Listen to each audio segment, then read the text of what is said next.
I'm Katie Bavoso, and you're watching What's in It for Me.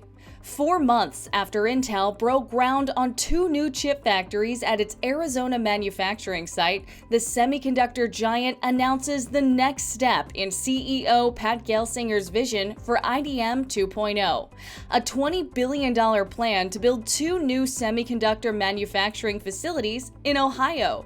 IDM 2.0 represents the evolution of Intel's integrated device manufacturing model. Gelsinger announced the plan for the MegaFab site in Licking County, Ohio, alongside President Joe Biden in late January.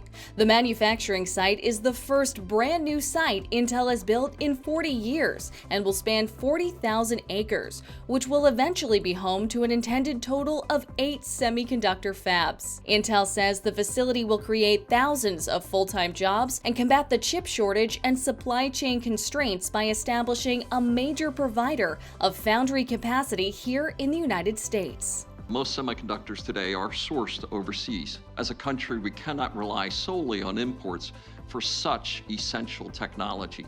And the only way to address this economic and security risk is to increase our domestic semiconductor manufacturing capacity. In addition to the MegaFab build, Intel has pledged $100 million to local colleges and universities to train a pipeline of new talent to support the future chip manufacturing facilities. Learn more about IDM 2.0 and the latest news from Intel at techproviderzone.com. I'm Katie Bavoso. Thanks for watching What's in It for Me.